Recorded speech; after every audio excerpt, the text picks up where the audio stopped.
that's something we got to figure out. Good evening. What happened in there, everybody?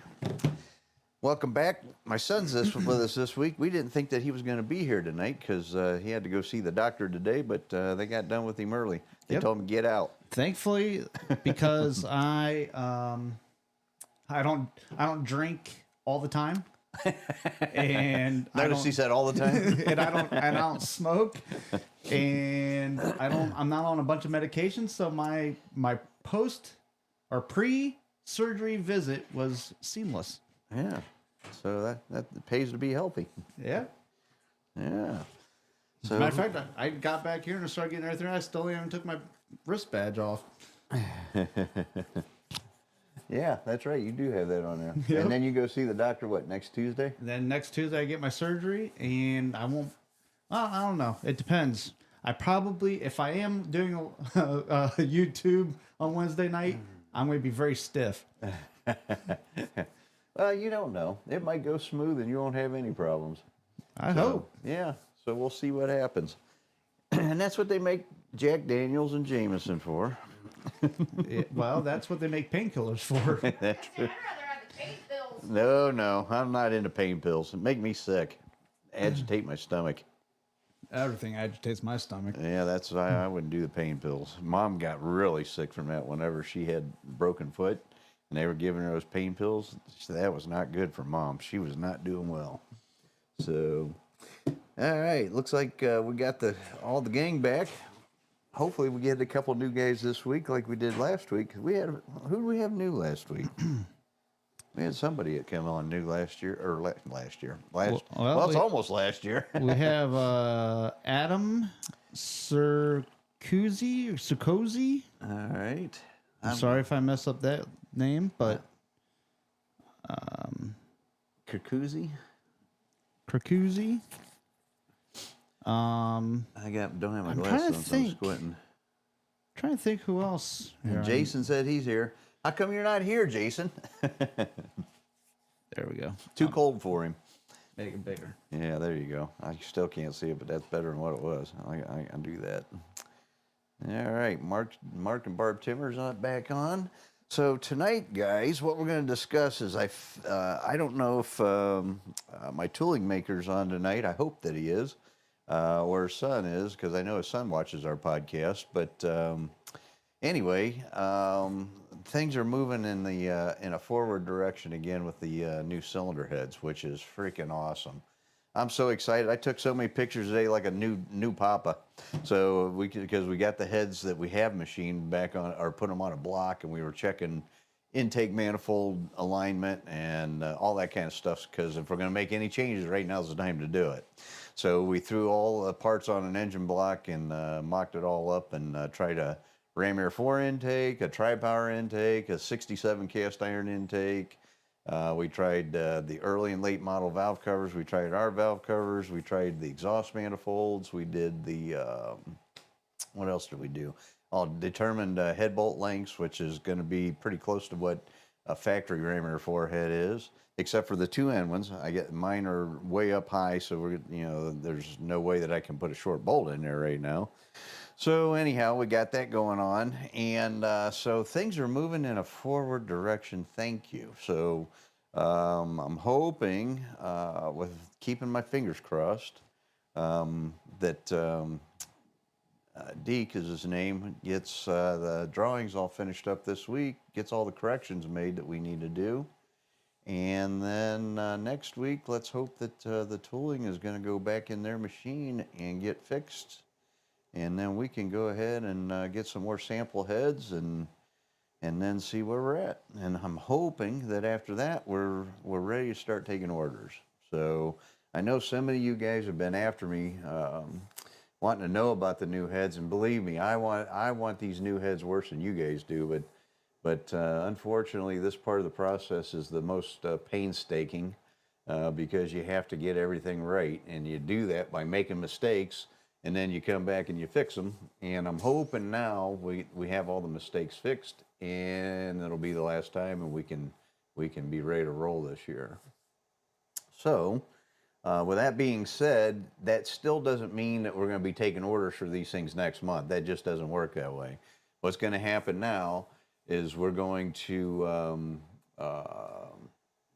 the tooling's going to hopefully get repaired next week. Then it's got to go to the foundry, and the tooling manufacturer is in New York. The foundry's in Pennsylvania. So we got to get that shipped down to them, and then the foundry's got to get me on their schedule. So just because we drop the tooling off today doesn't mean that they can make me cylinder heads tomorrow. It doesn't work that way.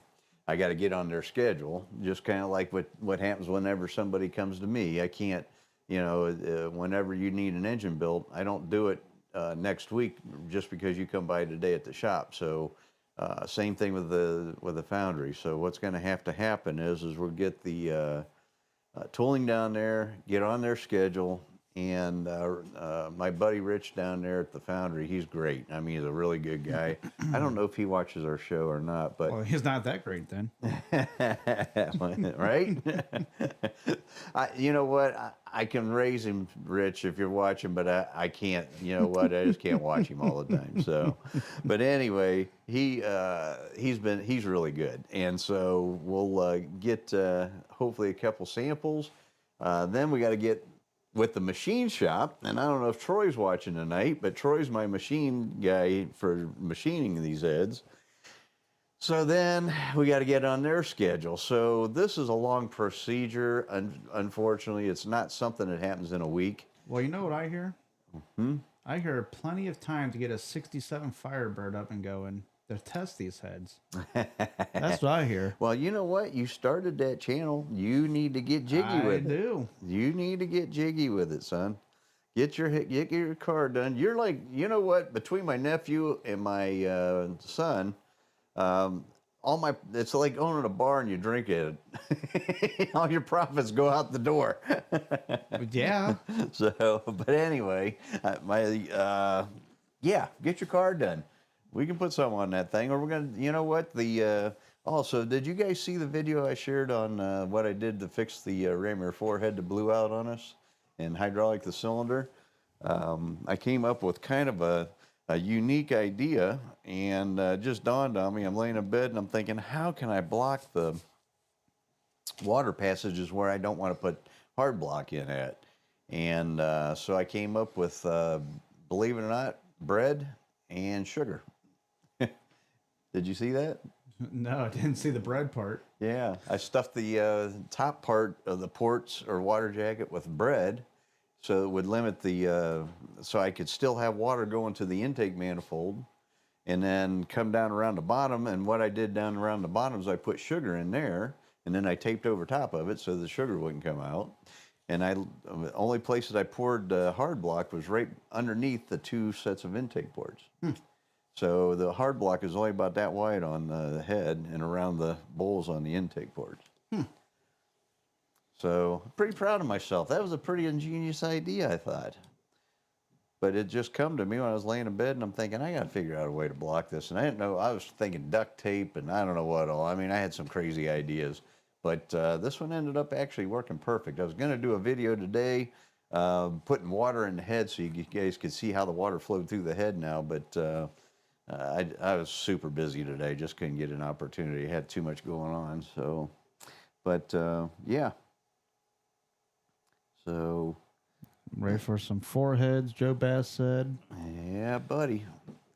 And then Nuncy Racing, he said, well, hey, what's up? Thanks for talking about engine oil 2 weeks ago. Thinking about trying Royal Purple soon. Yeah, good oil. Very good. Very good oil. Yep. I can attest to that.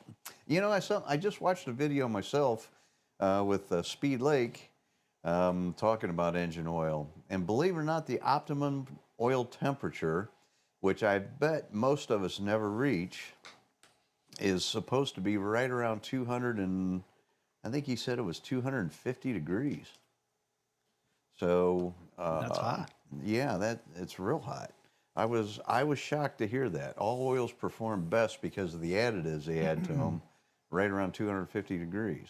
Huh. So it may lower the oil pressure. You might see the oil pressure drop 5 or 10 pounds, but ideally that must be where the oil likes to operate to lubricate the best and be able to flow freely through the engine. So, and Yeah, here as long as it goes up when you hit the RPMs. I'm thinking that, for a long time, I thought optimum oil temperature is around 200 degrees, but apparently it's not. Well, I'm thinking oil should be like honey. You put it on nice and smooth, Yeah. and you're like, oh man, that feels good. Yeah, whenever he's assembling an engine, he's putting oil on the bearings, he's going, Yeah, it tastes good. it looks like honey. It's Tastes thick. good. He goes up there gooey. Yeah. Yeah, that's my son. Hey, I learned it from someone. It wasn't me. And Philip Third says 250 is easy to do in Florida. Well, not right now. Yeah, Philip the I heard Third. you're going to get some cold weather down there. That's like what? For you guys, it's cold It's going to anyway. be 0. Well, maybe up where he's at, it's going to be really cold. It's going to be 20s down in southern. I just talked to a restoration shop down there this morning, about midday. But anyhow, they're in southern part of Florida, and he said, yeah, it's going to get cold down here. It's going to get down to like 60. I said, are you shitting me? That's like balmy weather here in Ohio. No, I just seen on, I forget what news person I was seeing, but they said it's supposed to be 0s and then 20s down at the bottom. As Florida. I go, holy crap. Well, they said that what's going to happen is it's going to actually be warmer in Genu, or I don't know how they say that, Alaska, than it is in Pensacola, Florida, or somewhere down there. I don't know. It's somewhere down in Florida. And I'm thinking, how could that possibly be? Yep. Philip Third's going to hop on a plane and go to Alaska. Yeah, so he can warm up. Yep. Don't come to Ohio because it isn't warm here. No. No, it's not. Yeah. Dakota's timeout said he ran a Pontiac 400 with iron heads 250 for just a short time because the belt broke. I don't think you could do that for that long. Now the water temp can't be 250. Oil temp. No. Yeah, oil temp's a different story, but yeah, water temp, that's hot. Yeah. So yeah, Which is contradicting. You'd think if because oil goes through the block, your water goes through the block. If your water's at 200, you'd think the oil would be at 200. But well, you think about it. I mean, the only time it's exposed to any coolant is on the bottom part of the cylinders inside the oil pan. The rest of the time, what cools it is the oil pan itself, the sheet metal. So a finned oil pan would probably help. yeah. So, but yeah, Joe Bass says, I put an oil temp gauge on the 5. Takes a long time to get to 220, so I've been running it for years. Way too cold. Yep. Yep. Yeah, that's according to Speed Lake. I mean, I'm still, I hate whenever I hear something like that because everybody will assume that that's the correct way to do it. And maybe in certain situations that's correct, but not all situations. So I don't know if, I'm just saying what I seen. I'm not saying that's what we should do. I'm just saying I seen that, and it was interesting to me, especially since our Engine Master engine, I know I seen 320 degrees on that engine with the royal purple in it, which was amazing that when we took it apart, the bearings looked brand new. Dakota's timeout said, why do people put oil coolers on the car? Are they wasting their time and money? Maybe. The reason that we do it for a lot of our customers is because we use hard block. When we use hard block, you're not getting any coolant exposure to the oil. So you're literally relying on ambient oil, oil pan trying to degrade the temperature. But so what'll happen is like what happened with Joe Bass's engine, it'll lose about 10 psi of oil pressure at idle. Even driving down the road, it'll lose 10 psi. So it's kind of scary. The other part that will affect your oil pressure too is if you have a vacuum pump. So if you're pulling 15 inches of vacuum, it'll lower the oil pressure usually by about 10 psi. But is that a bad thing though anymore? Well, it's not so much about pressure as it is volume, because you want to keep the oil moving across the bearing surface so that it doesn't overheat the bearing and make the oil break down too rapidly under load. So that's the reason why it scares me whenever they say you need to run the oil temp that way. But Lake Speed is involved with NASCAR quite heavily, so I'm assuming that they've done the testing and Well, their engines run hot anyways. well, yeah, those guys all run probably the engine temp probably 230, Yeah. and then the oil temp's got to be 250, 260 in those cars. So maybe they make their oil, maybe they run their oil a specific way that optimizes that way. I can't imagine like an everyday car and like if you run. Well, yeah, well, I don't know. You know what? The everyday cars are running at 218 degrees. So what's the oil temp on those? We don't know. Yeah. But they don't have the bearing clearance that we run on a performance engine either. That's the thing that worries me a lot. We always run a little more bearing clearance because we're spinning these things harder and abusing them. And a lot of guys, they just don't let their engine warm up enough. So, if you were to run like say 1,500 bearing clearance instead of 2,500, which doesn't sound like a lot. 1,000 don't sound like a lot, but believe me, it's huge in bearing friction. And you get a guy that only has 1,500 or 1,000 of bearing clearance, and they don't warm their oil up to 230 or 40 degrees before they go out and beat on it. Guess what's going to happen? You're going to spin a bearing. So it's a fact, and I don't know if you guys have seen the videos or not, but like Indy and Formula One cars, those engines, when they cool off, you can't even turn them over. You can't put a breaker bar 12 foot long on them, turn them over. And so you have to heat the oil and the coolant before you can start those engines because they run such tight bearing clearance on those. And I think the reason they do that is because that block is so spindly and lightweight because they're trying to keep the weight down on those vehicles that they expand a lot more than like a typical engine does whenever it heats up. So they got to run the bearing clearance damn near zero. So they got like 2,500 at operating temperature. I seen someone on Facebook, I think it was, or it might have been YouTube. They're trying to run. Speaking of F1, they're trying to figure out a way to get. I forget the name of it now, but basically it's a bunch of it swirls around, so the middle of the connecting rod. Oh yeah, seen carbon composite connecting rods. I don't know if I'm a fan of those. They've tried those in the past and they failed. Maybe they got a different way of doing it now. They're 3D printing them now out of a certain metal.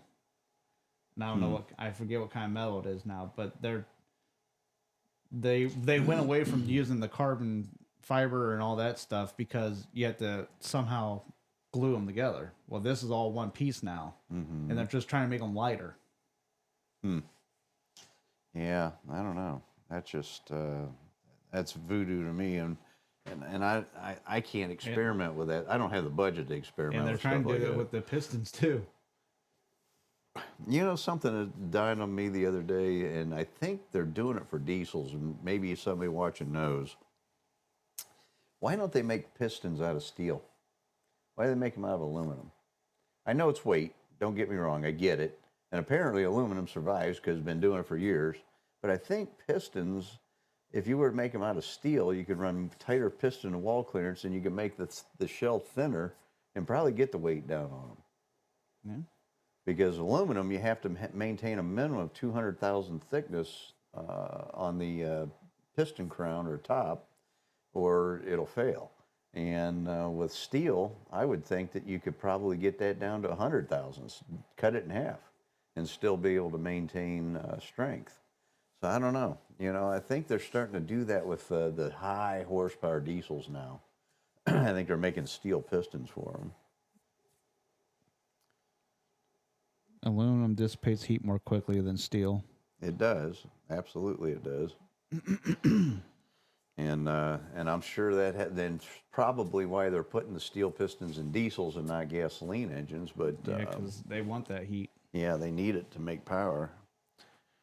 Steel is 3 times heavier, so you have to really thin it up. Yeah, there's got to be a way to do it though. I mean, because I think the original engines back in the late 1700s, early 1800s, I think had steel pistons in them.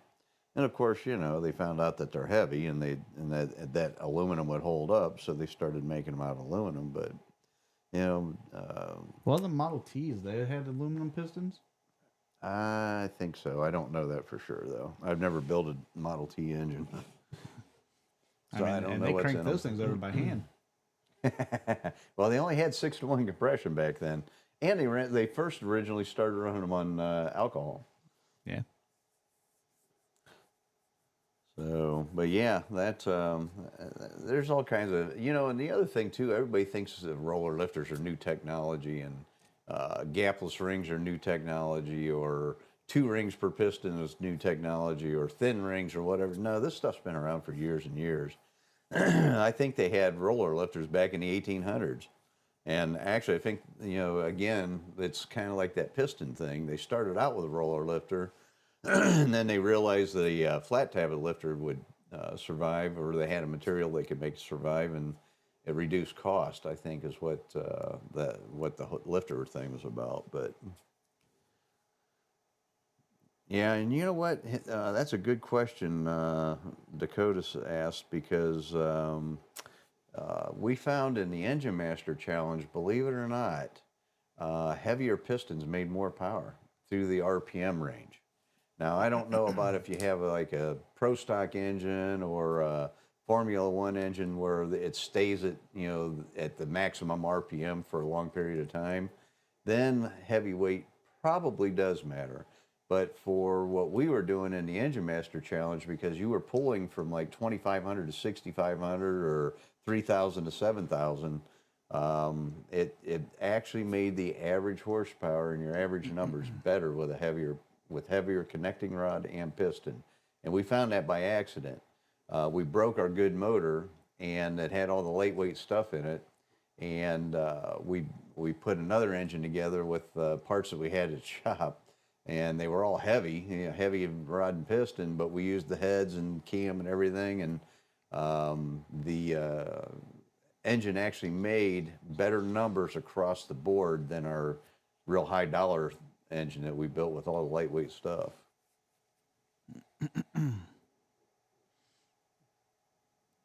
Yeah, I think lightweight stuff is more for RPM stuff.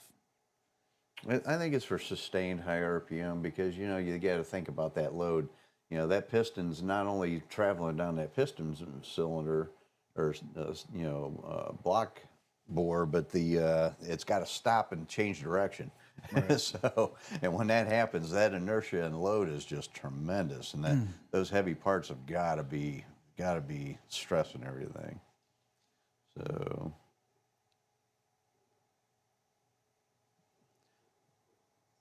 Could cool steel pistons with, well, yeah, you could. That's a great idea. So, Dave, I'm not sure.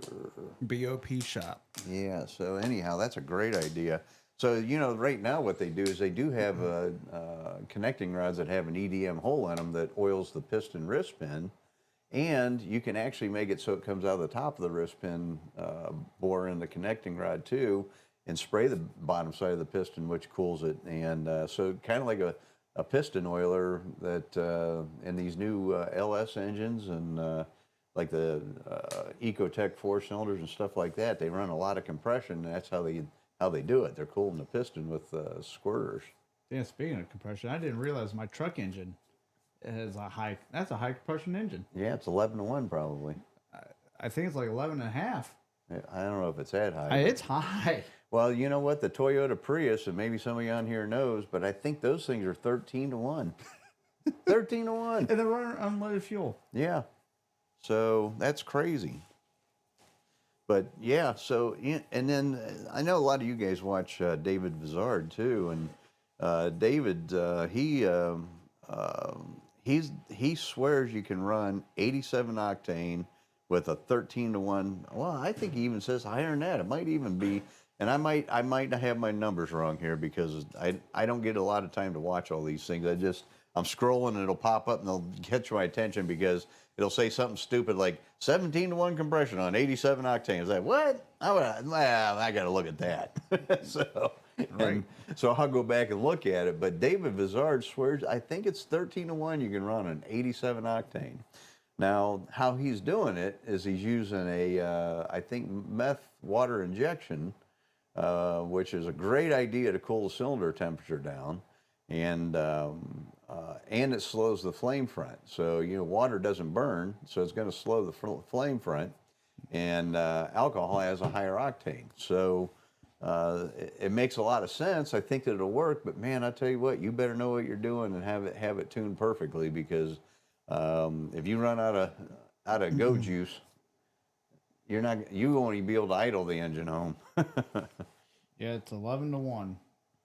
It's 11-1 in your truck. Yep. Yeah. That's Cool. crazy. Yeah. I mean, it's aluminum head, but still. Well, you know what? When they first started putting the superchargers on the new Corvettes, I think they were 11-1, and then they had to reduce the compression in those because they started blowing them up, and then GM warrantied them, and they found out real quick that we're going to go out of business. We keep warranting these 11-1 engines with superchargers. 11-1 is 2019 5.3 liter. Yeah, I think, is that the LT1 or LT4 engine? L84, L83. Yeah. Is that a direct injection? It's dynamic fuel management. Okay, but it doesn't say whether it's direct injection. I don't know that late model stuff that well, so I know that they went to direct injection. Oh, yeah, it's direct fuel injection. Okay, so right in the combustion chamber, and that helps too.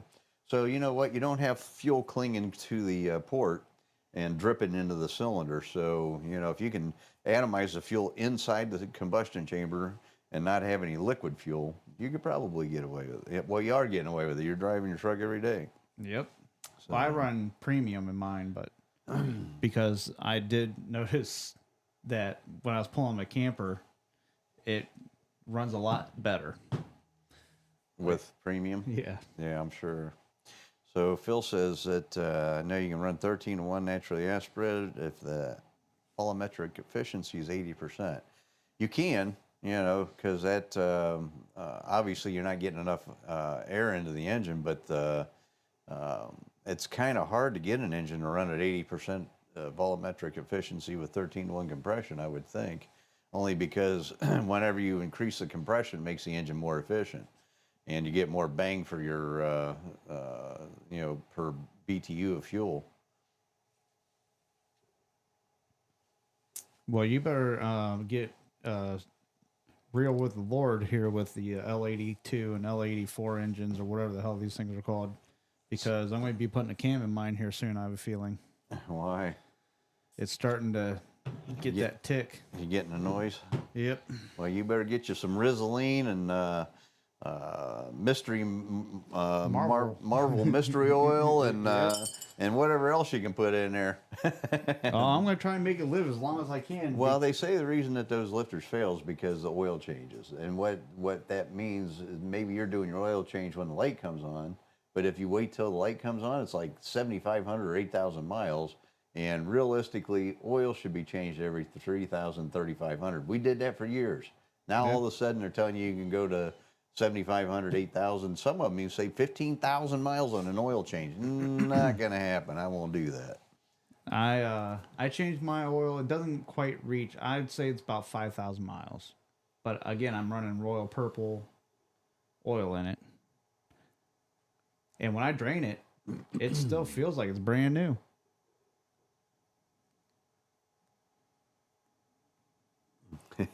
Yeah, you're right, Dakota.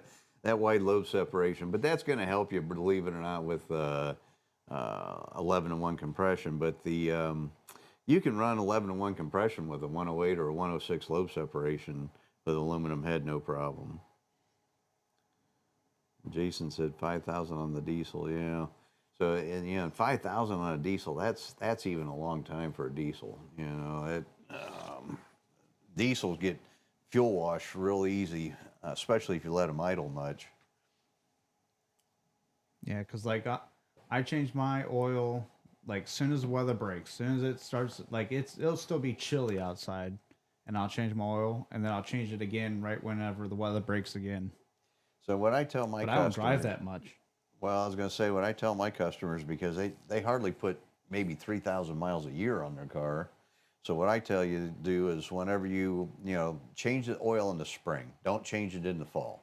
Everybody wanted to change it in the fall, and I'm thinking, well, problem with that is think about what goes on. Unless you keep it in a garage that stays at like a constant 60 degrees all the time through the winter, if you keep it in a regular garage with no heat, it's going to cool down, heat up, cool down, heat up. You're going to get condensation in the oil, and it takes a long time to burn that off. So if you change your oil in the spring, you're getting rid of all that condensation. Run the engine for a minute or two before you change the oil, get it up to temperature, and then drain the oil and put new oil in it, and then do that every spring if you're only putting 3,000 miles a year on your car.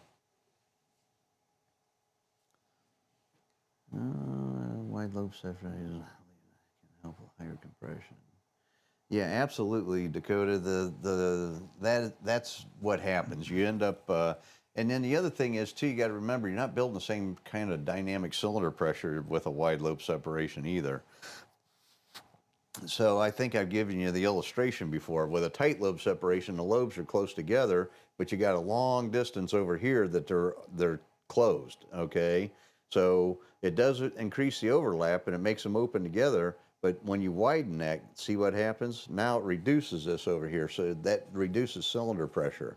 And whenever you do that, then of course it'll tolerate more compression on lower octane fuel. And Walden, yes, when you will have oil contamination, but if you run Royal Purple, it's already dark, so you just trick yourself. You don't know you have contamination in your oil. So you won't have carbon contamination. DJ said that they're doing the new semis at 75,000 miles. Holy shit. As long as a mile per gallon is 6.75 on average. Yeah, so, man, that just... I'm hoping that he's got an extra zero in there. That might be well, you know what, though? Those guys are on the road a lot. Yeah. So, I mean, that's what Jamie's engine on her little Equinox. I feel like I do that every 75,000 miles because she drives so much. I can't keep up. Well, I don't know what I'm going to have to check and see what the interval is on, because I do my oil change in the Suburban. I abuse my poor Suburban. It's a workhorse, and I beat her and I put her away wet all the time. But anyway, I do the oil change when the light comes on, and sometimes it even is a couple weeks after the light comes on. So I don't know what that mileage is. I have to look it up. But yeah, I don't change the oil like I did when I was younger and had more time. I tell you what, my little Cavalier that I had before the head gasket blew, and that's because I just put water in it and I didn't put antifreeze in it. I never did an oil change. Well, you know what? I heard, I don't know if this is a fact, maybe DJ knows because he was in the military, or some of you other guys are in the military, but military vehicles, they don't change oil. They change oil filters and just add oil. That's all. That's what I did. But they change the filter frequently. They change the filter like every so many hours. I don't know what it is. That Cavalier was dying, and so I only changed it. Hey, Blake. Or I only changed the oil filter. Good afternoon, sir. Yeah. Checking in to see if you're still alive or not. Oh, good. I thought there was something wrong. I'm in the middle of my podcast right now that I do every Wednesday. Does active fuel management on 5.3? No, you're good, sir.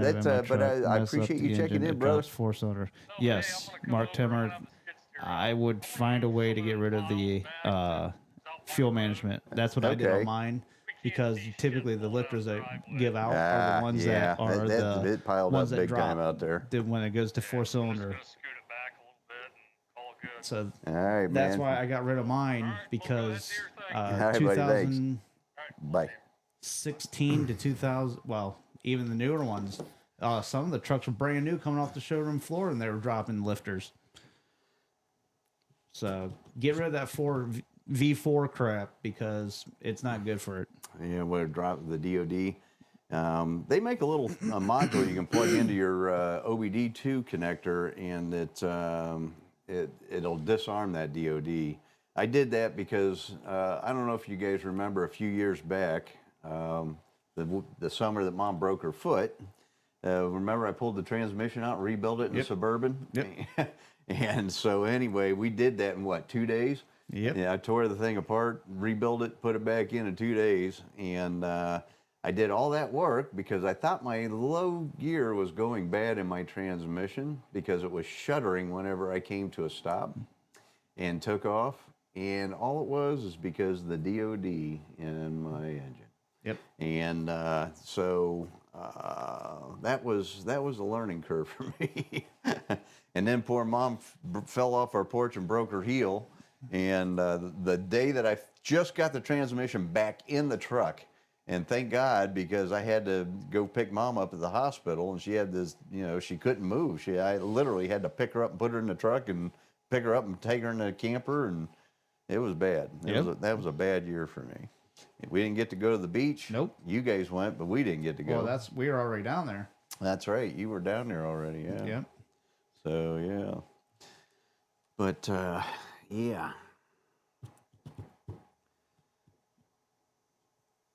Tommy Yeoman, yeah, I agree, GTO George. That is freaking badass. Pontiac 1 beat all them Chevys and Hemis. That's pretty freaking cool. Tommy's dedicated. There is absolutely no doubt. I don't know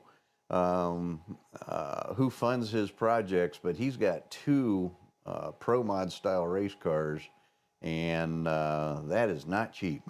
I give him kudos. The GTO is beautiful. It is cool. It's a badass looking hot rod.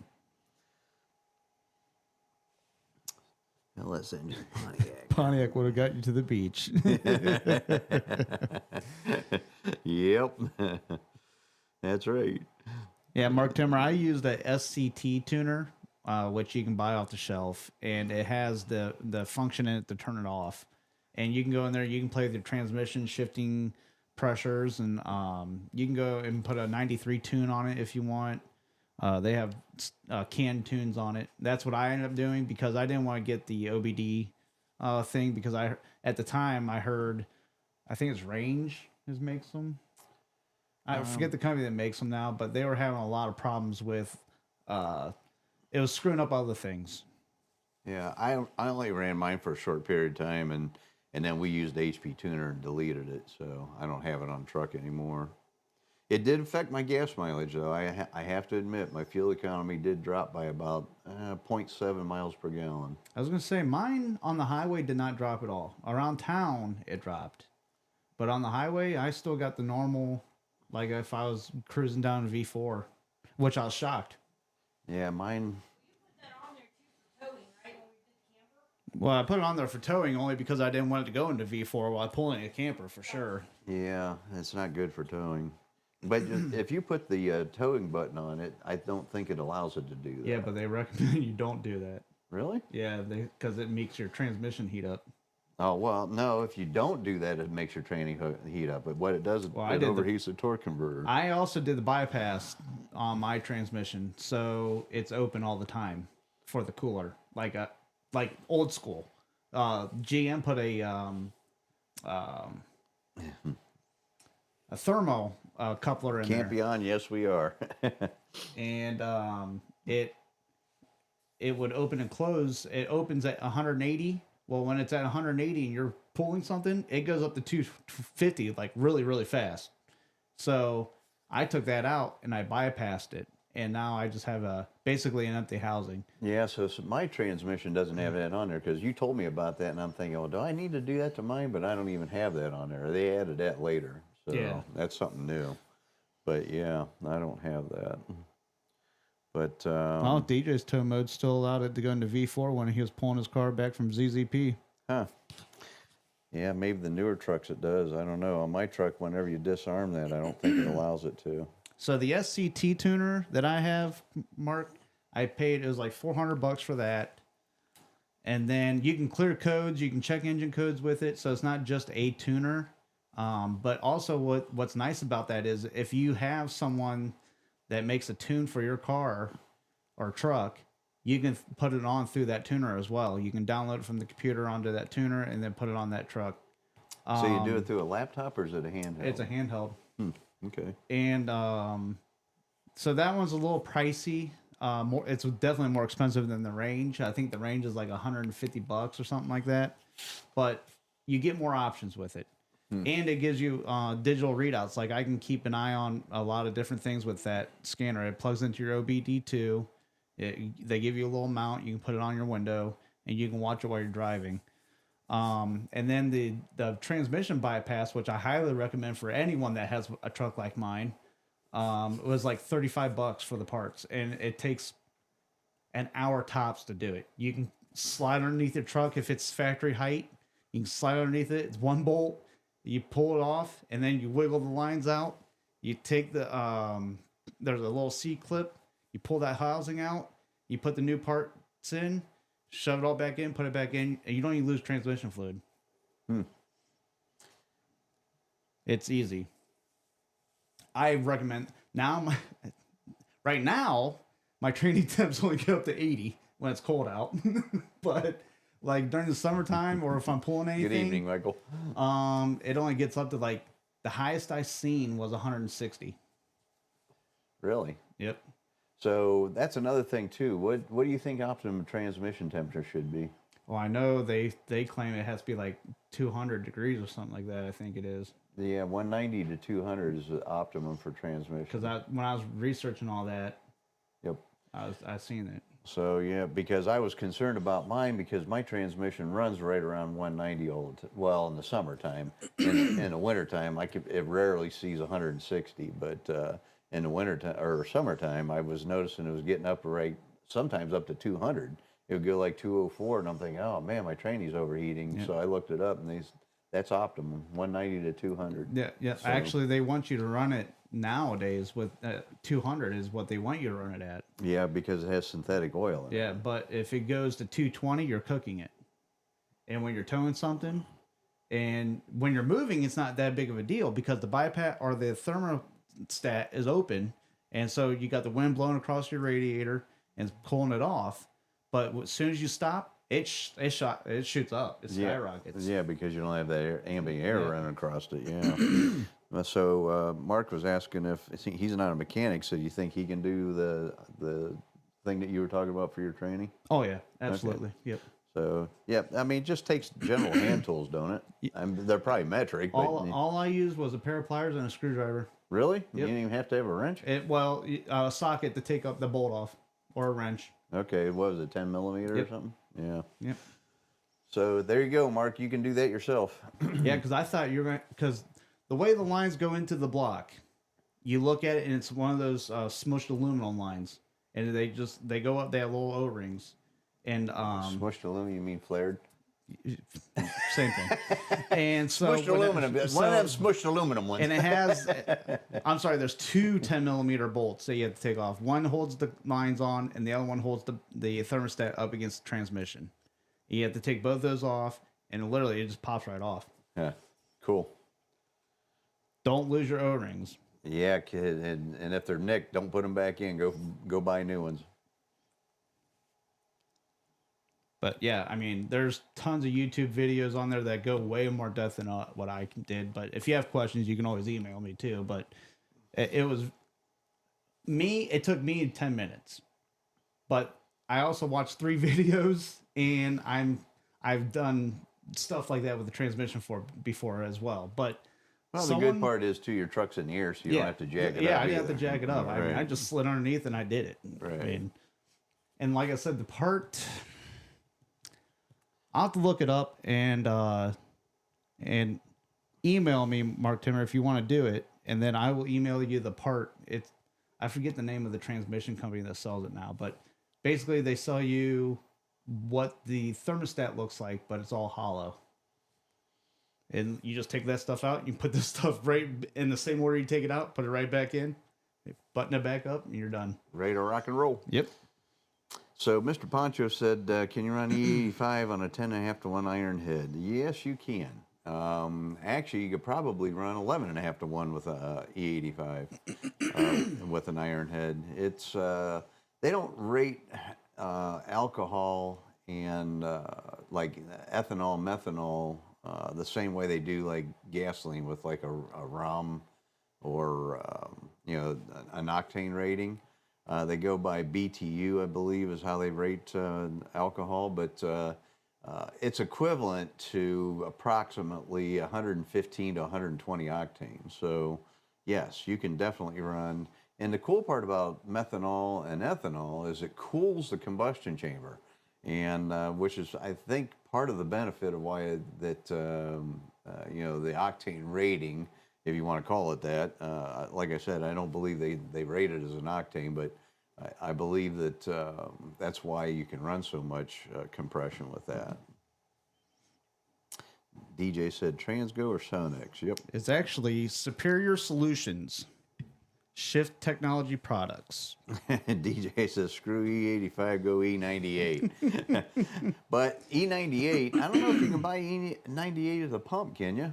There might not all stations have E98. Is where I'm going at. I think they got E88 and they got E85, but I don't know if they have 98. Nope, DJ says nope. So that answers that question. So if you want to run something that you can buy at the pump, you're gonna have to buy E85 or E88, and of course you got to realize too, if you're running alcohol, your fuel consumption is going to be way higher. So get ready. So a 54-gallon drum of E98, DJ said is $435. So $435, what is that per gallon? That would be, well, that's $20. That's almost $2 a gallon, so that's still not unreasonable. No. But Or, I mean, it's got a little bit more alcohol in it. I don't know. That would be it'd be more than $2 a gallon. $4.35. Half of 230 or 435 is 200 and we'll say So $4.35 divided by 54, right? 217. Yep. So it's $8.05 a gallon. Yeah. So yep. What? E85, sometimes E50. You have to check it. So, I think I told you guys before that I had a customer, and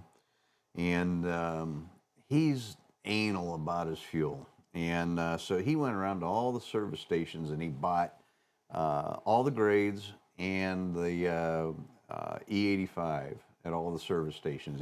We had Sunoco's here. When he did this a few years ago now. But he went to Sunoco, he went to the Speedways, he went to BP. What's the other ones we have around here? Speedwaves, BP, Snowco, Marathon. Yeah, Marathon. And if you're lucky, at Dukes and Dutches. Yeah, right. Dukes and Dutches. I don't even know who's. I think that's Marathon, honestly. I don't know who provides that gas. But anyways. Sitco.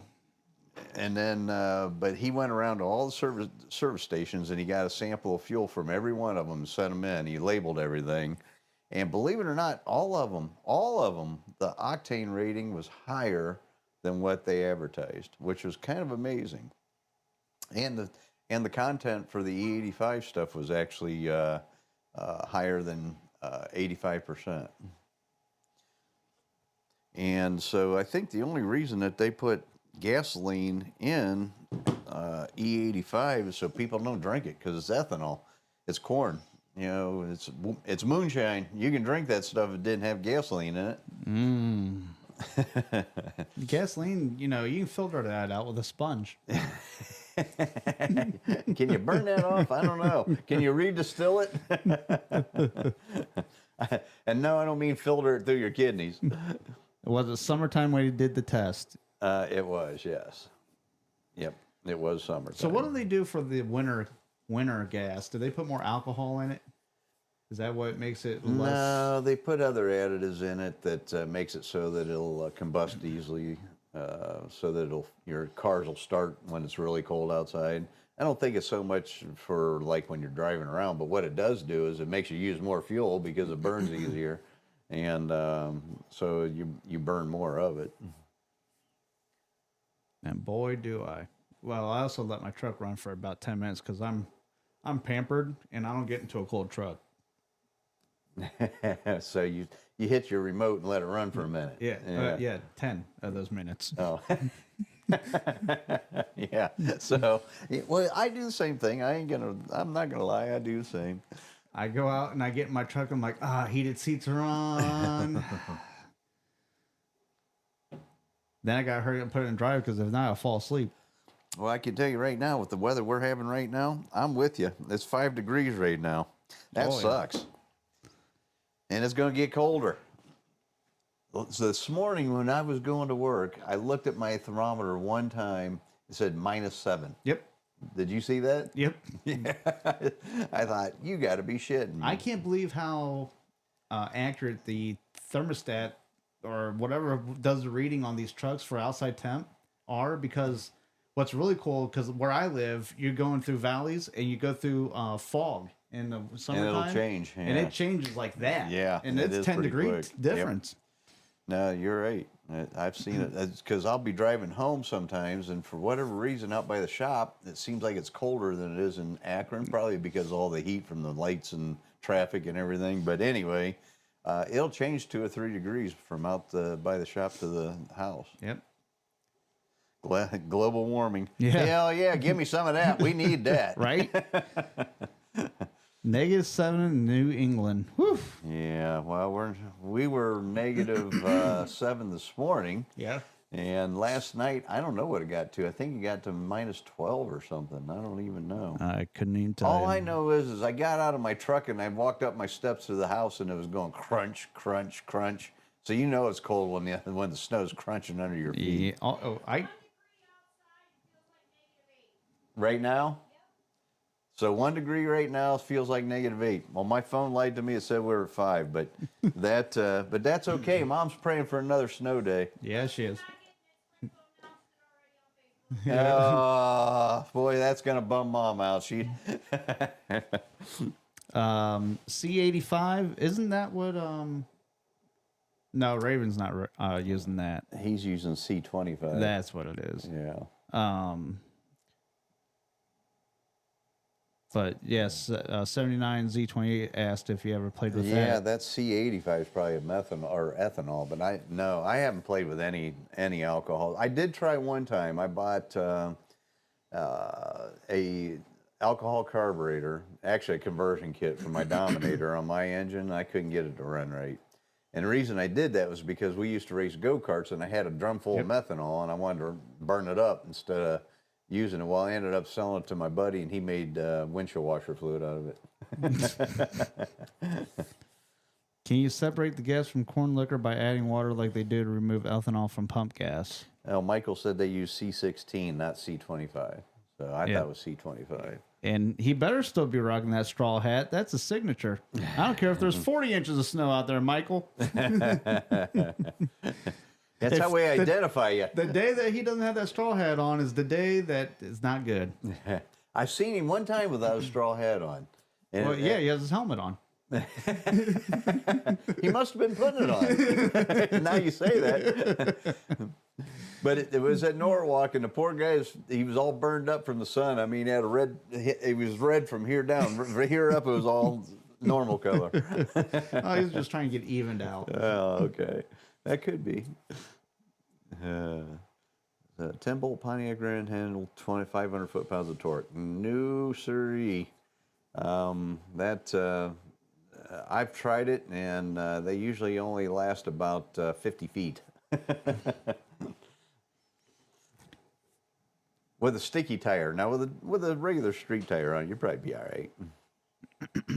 Well, that 10 bolt I had under my truck, that was an 8.5 inch 10 bolt. Well, 8.5s are different. They're as strong as a 12 bolt, believe it or not. Oh. So the 8.2 BOP axle, it's got an 8.2 ring and pinion. It's got a way smaller diameter ring or pinion gear in it, a shaft on the pinion. And then the other part of it is that most of them have an Auburn style posi unit in them, and which is basically just a cone with some swirly, I call it asbestos, but anyhow, grippy stuff. Yeah, clutches. It's not a clutch. It's just a cone with some. Oh, yeah, it's like metal with the swirls in it. Yeah. So and it does not hold up. You'll burn that thing up in no time.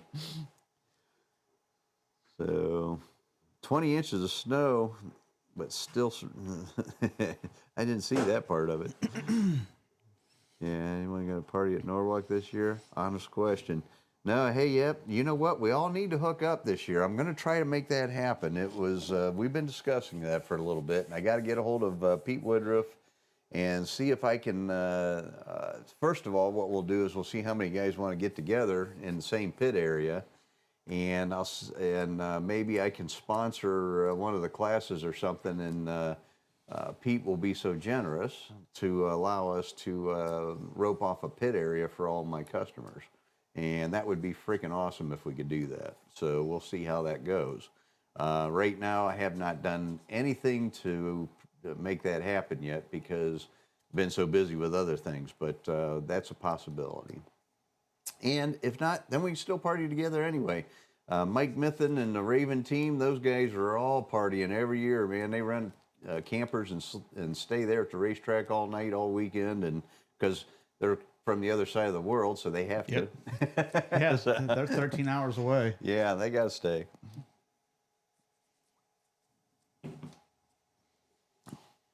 Hell, it might even be longer with a trailer. I don't know.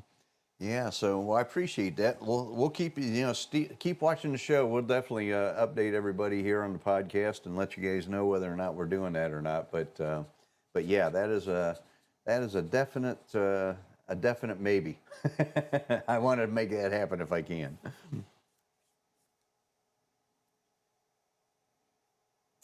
You check on. Do we have any viewer rides? I have not checked. Street bullshitter class. There you go. Actually, I generated all the rules and everything, and I had a street class. And we had to go on a cruise, like about a 40-mile, well, not 40, I think it was about 20-mile cruise. So we left Norwalk Raceway Park, and we did the cruise, and we came back, and everybody had to make 3 consecutive passes. And who averaged the best DT, I sponsored that event, and I think I paid, I don't remember what I paid. I think I paid $500 to win, $250 for second, and $100 for third. And the problem was the tech guy pretty much destroyed it. He made it so hard to pass tech that guys wouldn't enter the class, and which is ridiculous for a street car. But I have to admit, some of the cars are pretty damn fast. And Grandpa gave me the plaque because Grandpa took second place in that. Didn't Bill Bader not like it though too because it took so long? It did take a long time, because it was involved. We left the racetrack and, we had to go cruising around. We came back and we had to have a police escort and it was pretty involved, So there were some technical difficulties that we had to deal with, but in my mind, it could have been overcome. If they would have worked with me. We did it 1 year only, and it was a great event. I think we had like 30, 40 cars that did that, and if that was the first year, if we would have done that continued, that probably would have occupied at least 150 cars, I'll bet. And that would have been a spectacle, and it would have been great for the event because we drove through downtown Norwalk. Yeah. And so, you know what? Everybody say, what are all them hot rods going through here for? No, they would have made you have your own event. Yeah. So anyway, I did do that, and it just didn't pan out. All right, so this is John Dornbush. John Dornbush, his first car, 1975, and then again last year after Arnie Beswick bought it and restored it and resto-monitored it. Resto-modded. What is this? Preview. Oh, the 70 Judge. Yeah. Is that the one that they just ran through, was it Meekum or Barrett Jackson? It's Burgundy now? Yeah, there it is. Yep. There it is. Unfortunately, I don't think it sold. But I like the blue better. Yeah, that was Atoll Blue. You know what? That was a cool car, John. I'm amazed that you sold that car. Ah, dang it. Now what we do? Where are we? What happened? Come on. There we go. I clicked the wrong X button. Oops. All right, Philip the Third. Watch 300 mile per hour pro mods on YouTube. Do you think with everything that's going on and all that we've seen, like Who is that guy? I don't know. I don't watch all that stuff, so I don't know who those guys are. But I don't know him. Never met him. Got a nice pro mod in the background. Yeah, it looks like an old 52 Chevy or something. Can't tell what it is. So, Drag Illustrated 300 mile per hour pro mods on YouTube. And then Mark Mickey is the one most likely going. This guy's fast. I wonder if that's who that is, Mark Mickey. It might be 348, 226. That is just freaking phenomenal, man. Let's see. That just blows my mind. Yep, it's a Camaro.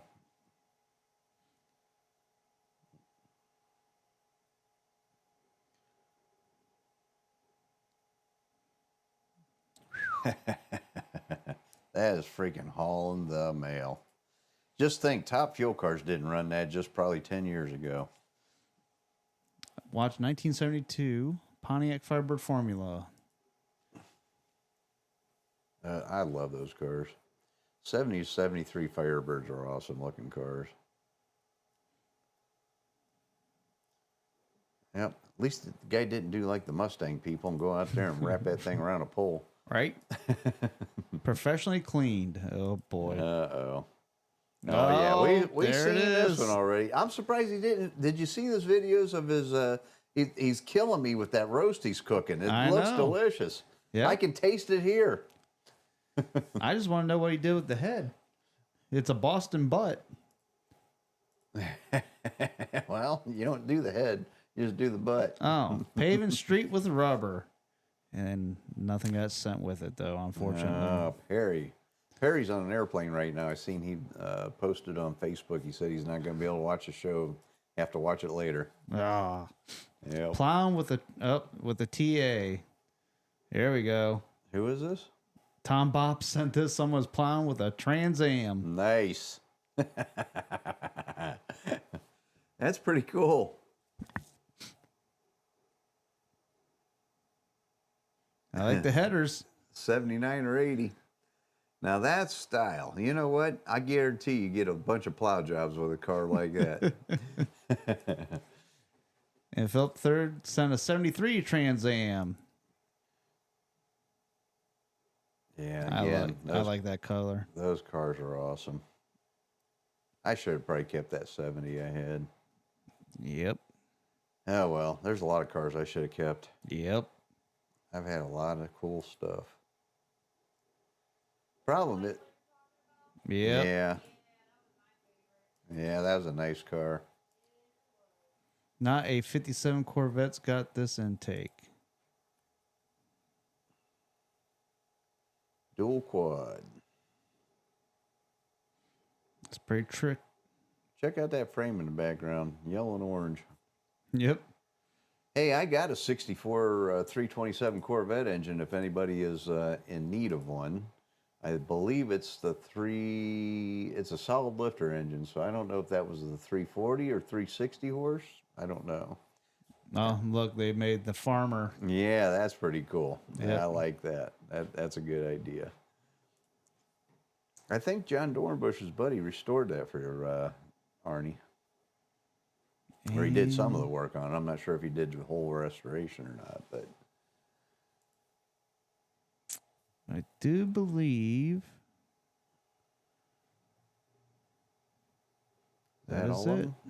All right, guys. Well, thank you for the pictures and videos. That's pretty awesome. We're starting to get some on there. You know what? We're going to, maybe what we can do is an anniversary thing next year and put them on a collage or something and let them run.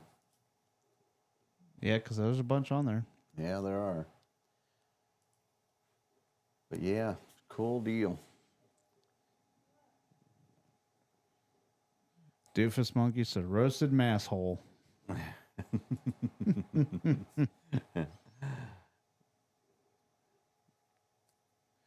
Yeah, DJ liked my 65 GTO with the 389 tri-power. That was a nice car too. Yep.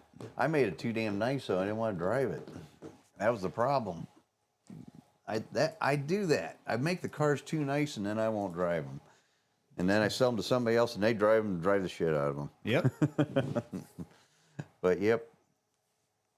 I don't get it. Well, I don't buy junk cars. I buy stuff that has original floor pans and quarter panels. I don't want anything that I gotta do any major panel repair. I know. DJ says, stop making them that nice. You're right, DJ. The only thing is I can't help it. It's what I do. He's been doing it all his life. No, I am not going to make that 79 Trans Am I got that nice. I got a silver anniversary Trans Am, and it's a Pontiac 400 car. It's an original engine, all original car, and it's got patina. And I'm going to leave the patina, but I'm going to make the interior like new, under hood new, trunk new, underside new. But the outside of it gonna be ugly. It's gonna have rusty spots and faded paint and stickers peeling, and it's just gonna be that way because I want to drive it. Yep. And then what you need to do is get yourself a thick urethane clear. And we'll clear coat it, yeah. Put it on a wash rag and wipe it on. Wipe it on. Yep, that's what they do. Okay. That's what Vice Grip Garage. Yeah. That he has a company that makes it in a quart. And that's how he goes, take that, get an old wash rag just sitting around your shop. Get it out, blow the dust off of it, put the clear on, just wipe it on there. Really? Yep. Okay. If you say so. That's what he does with all of his cars. And he sells that crap. I mean, he's selling a quart of that clear. Everyone's buying it, and that's what they're doing with their hot rods, rods. Do you got to rough it up or anything? You have to, or it'll peel off. He takes a Scotch Brite to it. Yeah, that's what I mean. You got to rough he's it not. up. Trust me, he's not putting any elbow grease into it.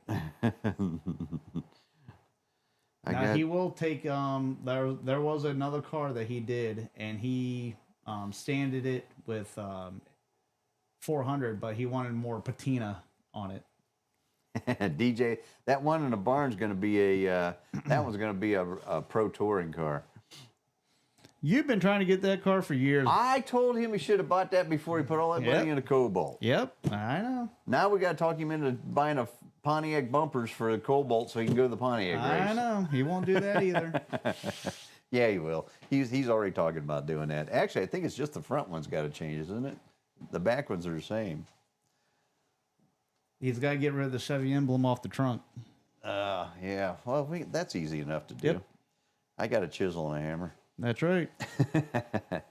So, yeah, DJ's been. I got a '78 Trans Am in the barn, and he's been after me for that thing for I don't know. I bought that thing in 2008, I think. So I've had it for a long, long time. And we're doing a wide body on it in steel. We're not doing it in fiberglass. We're actually building fender flares for it and building spoilers and all that stuff for it. And you also have a 55 Chevy that's sitting in pieces.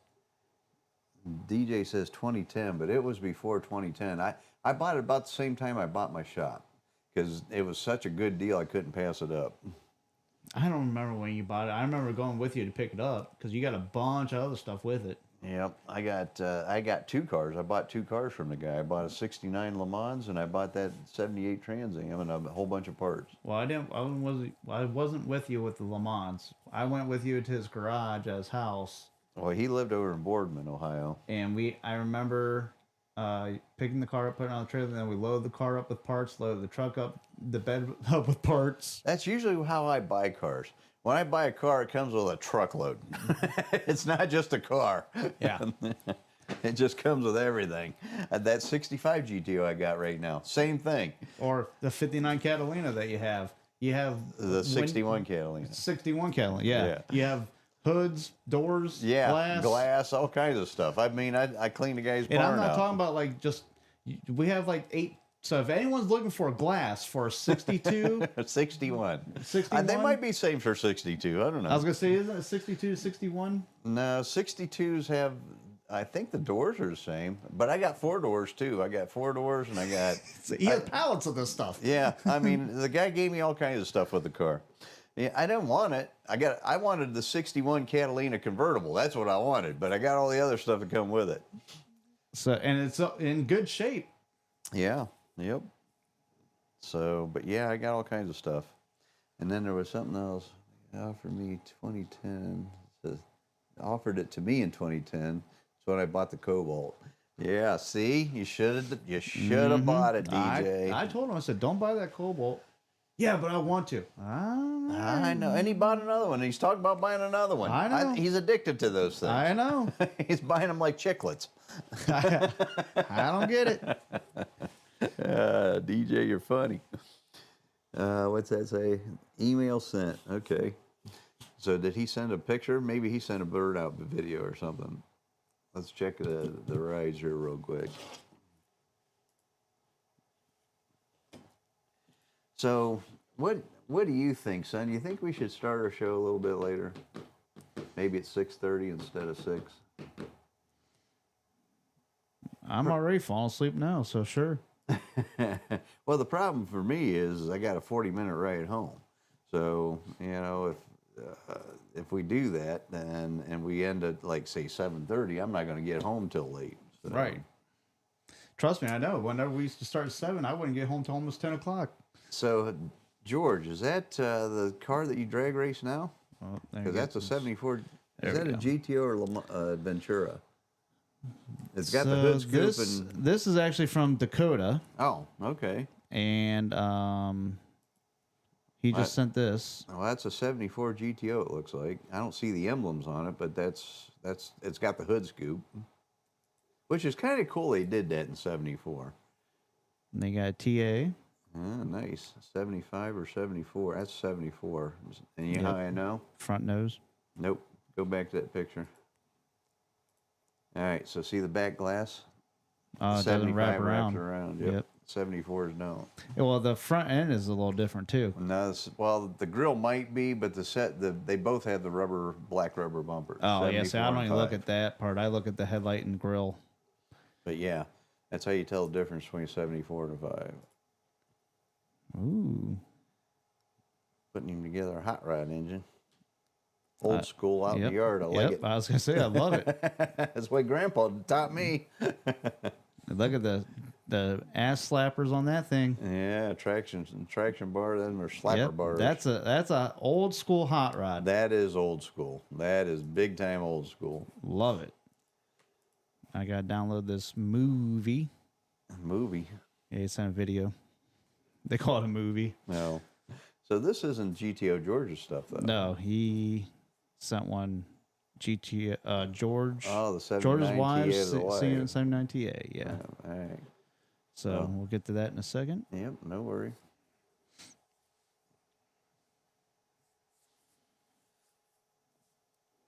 What's the temperature now, Jamie Goddard? we call her Jamie Goddard because she's like Dick Goddard. Well, Dick Goddard's famous around us. Yep. And she's the weather lady. Well, I actually call her Dick Goddard because she's had some sort of sunglasses. They were like designer looking ones, but it said DG on the side of them.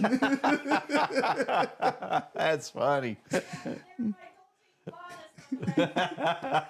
That's hilarious. I'm like, all right, Dick Goddard.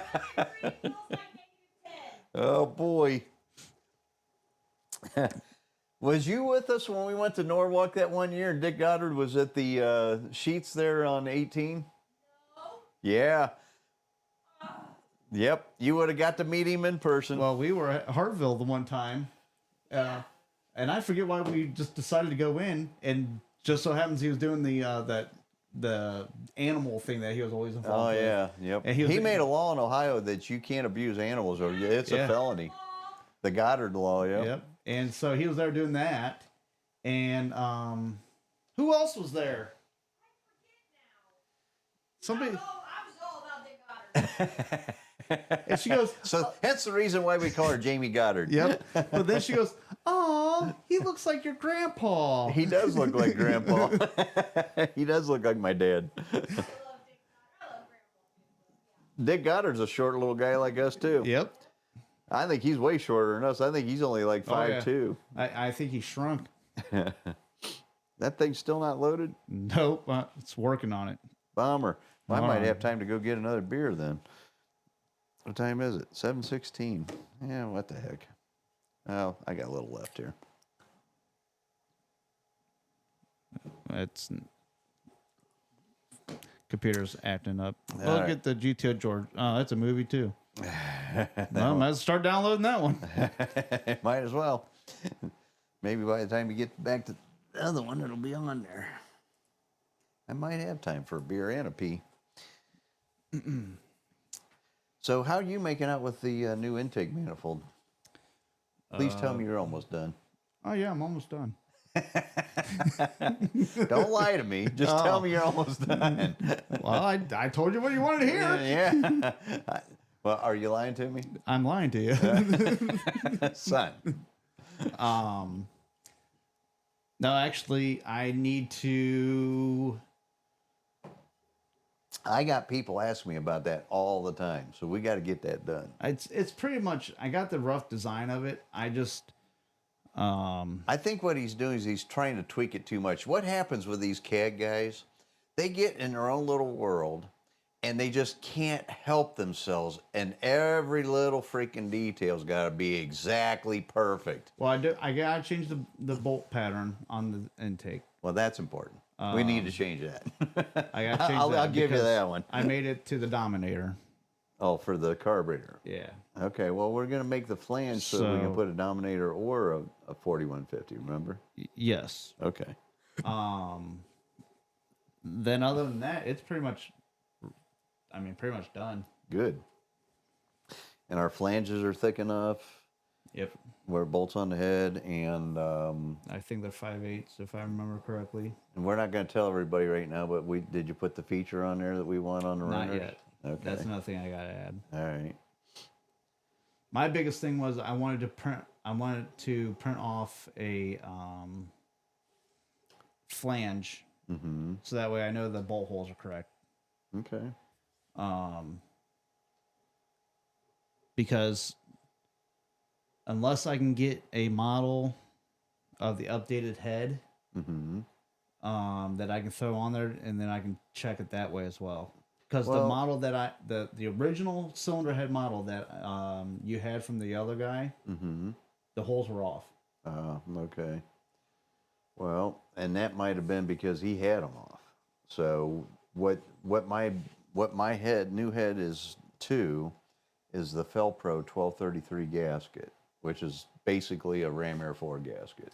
Right, and I got the gasket, and I'm measuring with calipers, and I know I'm in the ballpark, but I want to make them exactly where they need to be, Okay. because I don't want to have to, whenever we get it, have to ob around a hole and then have to go back and fix it. Well, it's not so much that because we can change that in the machining procedure. That is no big deal. And That's true. You're Yeah. probably going to be the one that machines them, but but we need to make sure that we have enough room around between the runner and where the bolt goes in, so we can get a wrench in there. Right. That's a big thing. So, and we may end up setting it up so that we can use like a 3/8 head bolt instead of a typical 9/16. That way you don't have to worry about that so much. You can get a 3/8 wrench in there easily. Well, yeah, because this is going to be a not a stock appearing. No, this is a Intake. single plane badass intake that's going to make big horsepower. Yeah, it's going to make the new Edelbrock Victor Yeah. look, the newer The one, the junior, lower one, yeah. junior, yeah, look like nothing. And we're going to put fuel injector bungs on ours too, Yes. right? Okay, good. Yep. I got to add those on too. All right. So yeah, it's gonna compete with the new Victor Junior. It's going to be a lower profile style intake, single plane intake manifold, but it's going to be able to be converted to port fuel injection.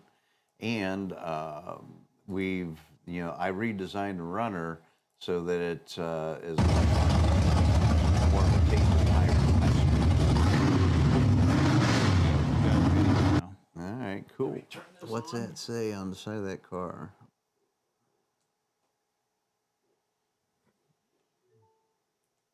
Now we're going to echo like we're at the racetrack. Yep. So it says Racers for Christ, I think. Nice. Now, who sent this to us? So I don't know. This might be GTO George. Okay. No, he's sending one of his wife's car, I believe. Okay, so this is 2 minutes of your time. Yep. Did you grab that 3D print by chance? I didn't know if you got a hold of Peg or you had to drop by there. No, I did now not. this is the other CAD guy that I bust his chops all the time, Salvatore. What are those Rammer 5 selling for? Total or just the castings? Well, how are you? So anyways, this is from we usually do them assembled. So, you know, the entry. Dakota. Making sure I get the name right. Well,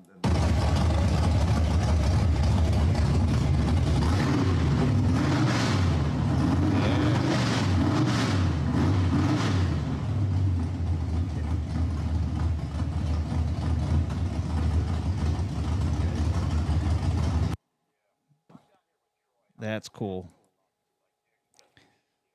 All right. So let me see if I can get.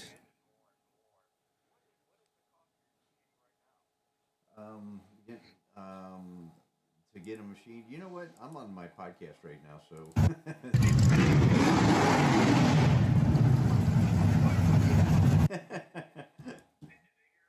Nope.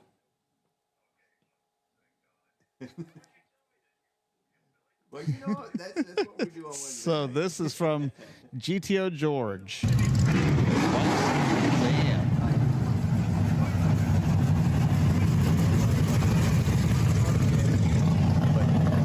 Sometimes he's a little bit, I don't know, he gets brain farts. This is GTO Nice. George's wife's Trans Am. I like that. That's a pretty cool Vega back there, too. And then A Malibu station wagon. this is Dakota's.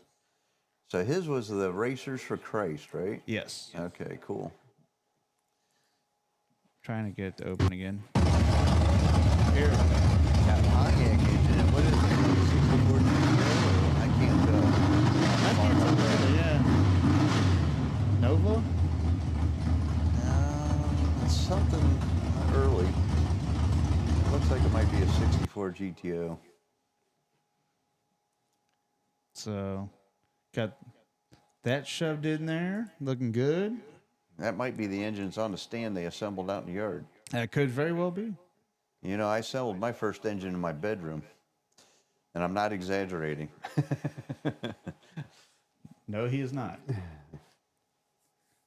So, that's it for those. Cool deal. Oh, that's his little brother's 64 GTOs, Yeah, owned okay. by Tom Trueluck. Nice.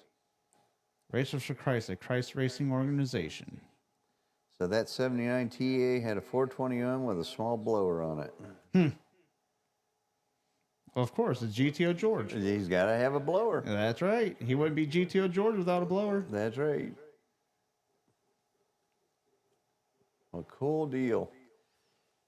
All right. I printed well, a full size on a paper and then overheld the drawing in the heads. I borrowed the plotter at work. Yeah. I don't have access to a plotter anymore, but I do have access to 3D printers. And what I do is I'll just 3D print a real thin layer just to I'm not looking to bolt it up or anything. I just want to make sure the holes are in the right location.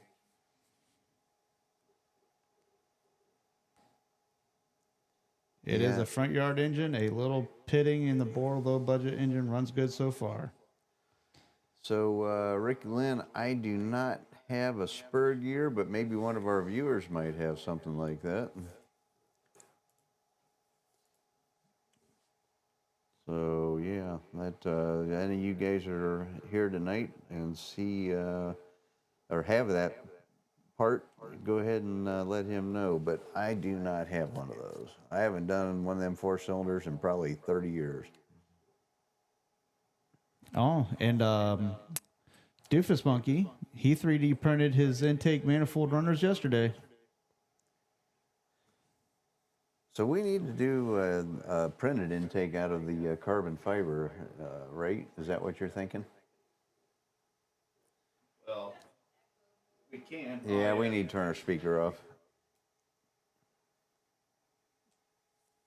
I forgot about that. I'm used to be at the racetrack. Right? Sunday. I do have filament for it, but it's not enough to do a full intake. Well, we can get more filament. So somebody said Marketplace in Indiana, Jeff Titus has a bunch of SD4 stuff. There you go. So you need to go to Marketplace on Facebook and look him up.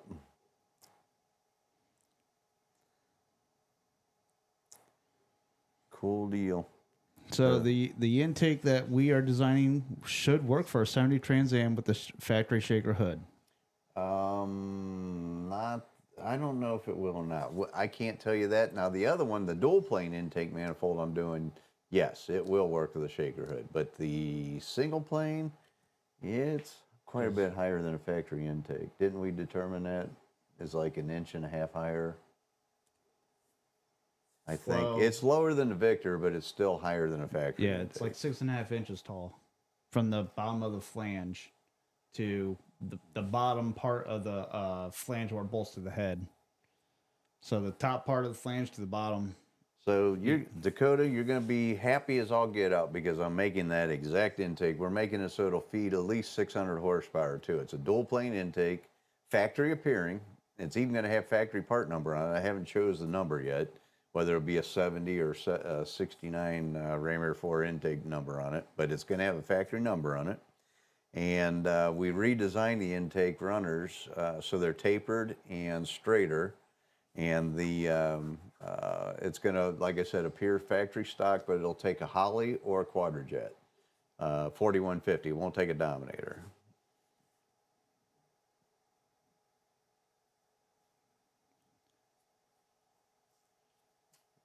Know how good the yeah, we do know how good the factory repo intakes are. They suck. Mine's not going to be that bad, trust me. He says how much he's interested. I don't know yet. We haven't even got the first casting done yet. The tooling's the drawings are still being made. The tooling's not even done yet, so I have no idea on cost yet. But don't worry, it's in the works. Same guys that are doing my new cylinder heads are doing that intake manifold for me too. So that's why I know that the ports are going to line up and they're going to be perfect compared to what the Chinese are making for us. So, And that's one thing, like with this one here, I boiled that up to my factory head and the ports line up perfect. right. So we have a stack injection intake too, if you guys can see it on the wall back there. And we were designing this for fuel injection. So it's got injectors in it. Yep. So this will bolt on the cylinder head like this, and the stacks will stick up. Yep. And these aren't very tall either. I try to keep these short. That's a nice runner length, and then that way you don't need that much of a stack. That might fit under the hood of a lot of cars. Yeah. And then we'll have to come up with an air cleaner or air cleaners. You know, we'll put 2 of them on there, 1 on each row of stacks. Yep.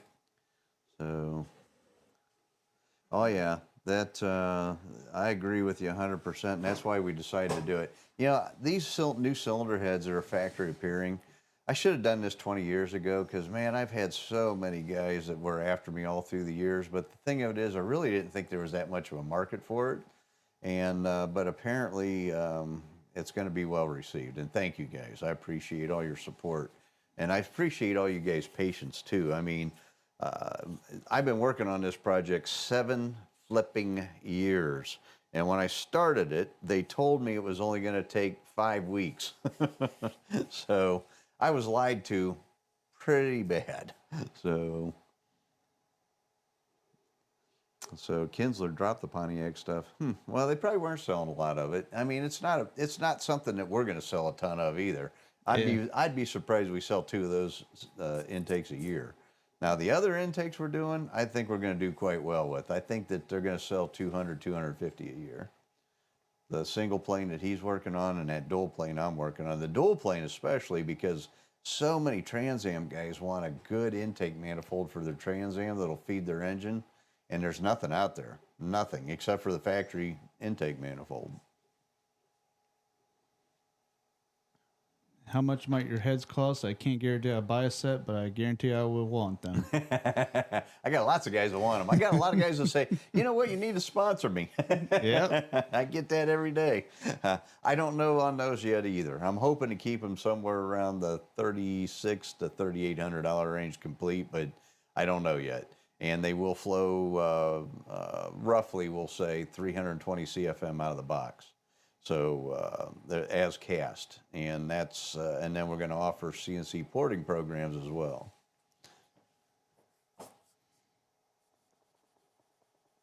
And Edelbrock's going to flow 320 as cast. No, they flow roughly 278. All the ones we put on our bench. My bench might be conservative. They advertise them at 284 or something like that. 320 would be. I would say that's probably a good mild race port.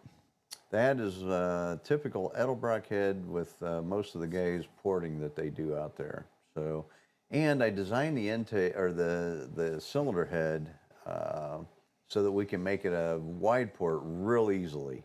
And what I mean by that is we didn't we made the head casting solid across the push rod area.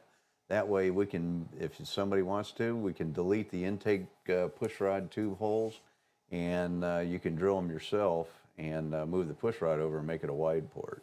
Did you move the water jackets over? Why? So that way when you port the head out, you don't run into what we're running into the cast iron head? Oh, that, if you go as far as I do with the cast iron head, you're going to hit water on any head, but I did make a lot of allowance for porting. I forget what that head flowed now. There's a YouTube video of us flowing that Ram Air 4 cast iron head. We had the numbers. I think it flowed 340. Something like that. I can't remember now. It was right around 340 CFM, I believe. I was shooting for 360, but it ended up flowing 340. And that's a good head. I mean, we didn't get the full potential out of that yet. That's why I want to put that engine back together. We're not going to start the year with that. We're going to start with a Ram Air 5 engine, but but I'm going to put that Ford engine back together. We are definitely going to put that in something. I don't know what, but we're going to put it in something. But yeah, so all right. Well, I think it's quitting time, isn't it? Yep, 7:30. Yep, 7:30. We went a half hour over, but that's okay. That's what I'm thinking. Maybe we should start from 6:30 to 7:30. Yeah, because most of the people, they don't come on until later. I think everybody goes to dinner, got to pick up their kids from school or whatever they got to do. They're just getting home from work and, want to relax a minute before they jump on YouTube. I say you put it on while you're driving. Later, George. Put it on while you're driving. Yeah, just put your phone up on the dashboard and watch us while you're driving. Right? Yep. Yeah, we usually average right around 50 people, 50 to sometimes as much as 70 or 80. So we're doing pretty good. Yep. And it looks like we had a total of 255 people stop by. Is that what that means? Yep. Yeah. So, yeah, that's awesome. Phil says he goes to bed at 7:30. So right after he eats some of that there brisket. All right, guys. Well, hey, it was fun talking tonight, and hopefully everybody will show up next week, and we'll do this all over again. If he's feeling good, yeah, he might not be feeling good. So I might not be on next week, but yeah, we'll see how it goes. Like Yep. I said, Make sure and push that like button, like Mark Timmer said, for sure, and hit that bell too, because that bell will notify you when we get online or I post a new video. Yep. And if I am on next week, it's going to be one hell of a show because I'm going to be doped up. He's dopey anyway. Don't let him kid you. I'll be really doped up. All right, good night, y'all. All right, everybody, be safe.